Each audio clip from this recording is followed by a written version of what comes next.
In Module 13, we are introduced to the difference between a while and a do-while loop. So you can read through this literature.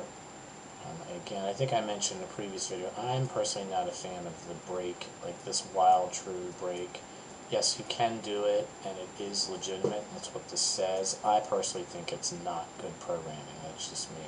Especially, at least right now, in this class, because you're learning how a condition should gracefully stop a loop.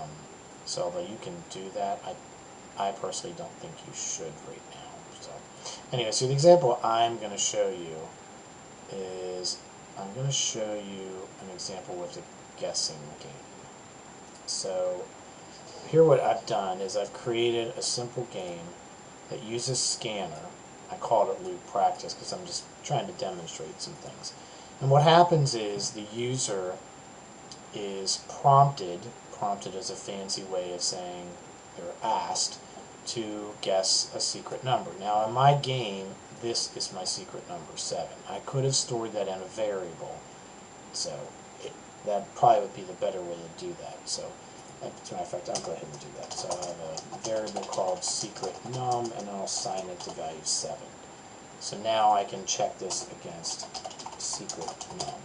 So what this will do is this will continue. What I want to happen, I got to think about my logic here. What I want to happen is while the user has not guessed correctly, I want to prompt them to have another shot. So when they're getting it wrong, so while the user gets it wrong, I want them to guess again.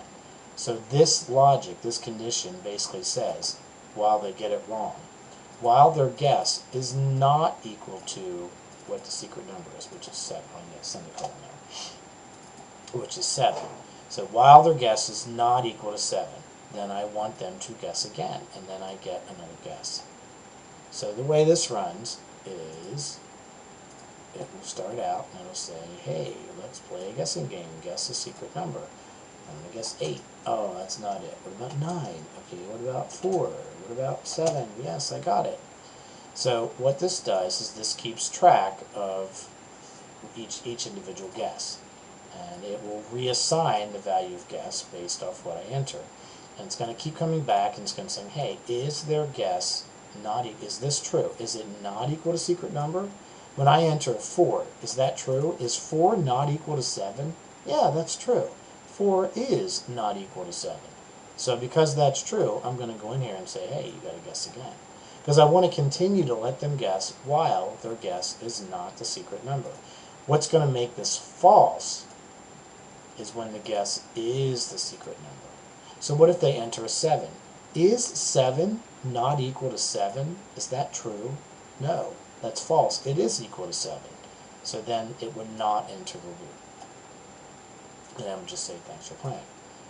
So we're not really concerned about telling whether they're high or low at this point. We're not really concerned about keeping track of guesses, a number of guesses. We're just basically, I'm just trying to show you how you can do a guessing game with a while loop. Very simple version of this.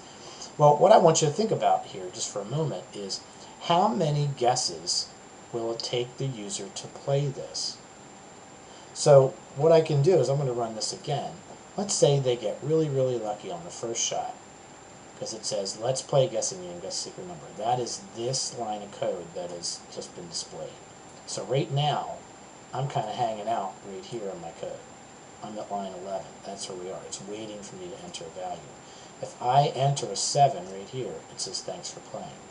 It never says, sorry, guess again. Why? Because on my first guess, I guessed 7. So this isn't true. It never entered here. And that's okay. That's perfectly fine. So what is the minimum number of guesses it's going to take a user? 1. They could guess it on the first shot. So this could be an opportunity to turn this into a do-while loop. So what I'm going to do is I'm going to comment all this out. And I don't remember how to do block comments with JGrasp. I know you can do it. Alright, well here, I'm just going to do it this way. So I want to comment all this out. I'm only going to comment out because I want you to see it's still there. And I'm going to reuse this code, but I'm going to convert it into a do-while loop. So I want to take that first prompt and I want to put it in a do-while loop. So what I'm going to do is I'm actually going to modify this. It's not going to make sense if I have it do the exact same output. So what I'm doing is I'm converting this into a do-while loop. I'm going to explain this here in a moment. So what is this going to do? So this is what I had before, and this is my new version of this. It does the same thing, or it should. So I'm still going to display, let's play a guessing game. And then I'm going to enter a do-while loop. So what does this do-while loop do?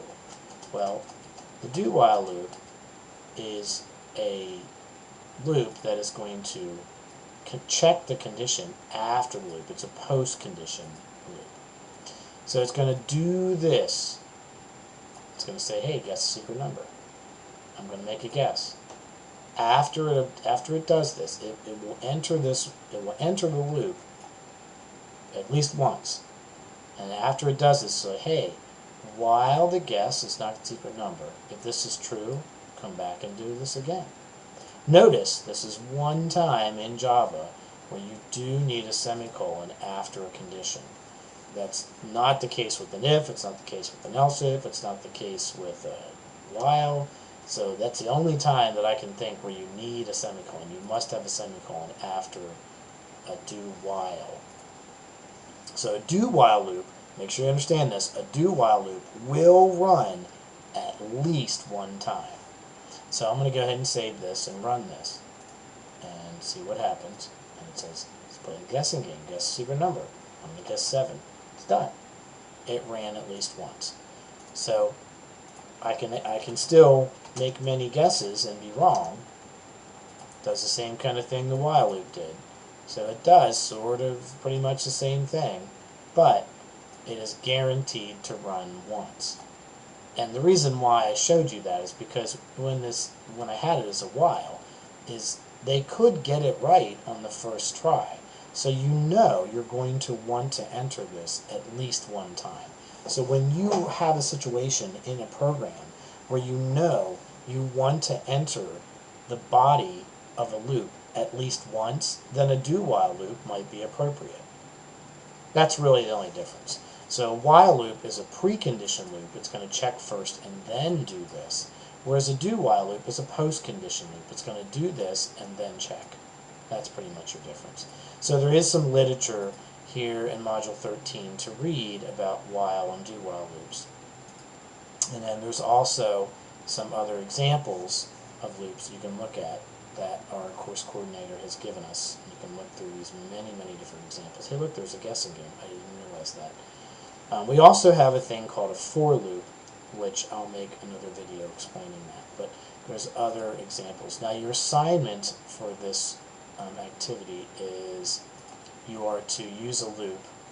He's asking you to use a do-while loop. And you are to create this program where you're asking the user to create donations. Now he does ask you to use JOption pane, which is just a simple graphical window. We've seen these before.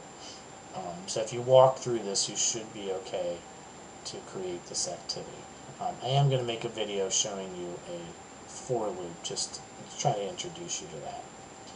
Alright, so good luck. This should help you get through most of the content in Module 13, and most importantly, help set you up for success for the Module 13 Java programming activity donations.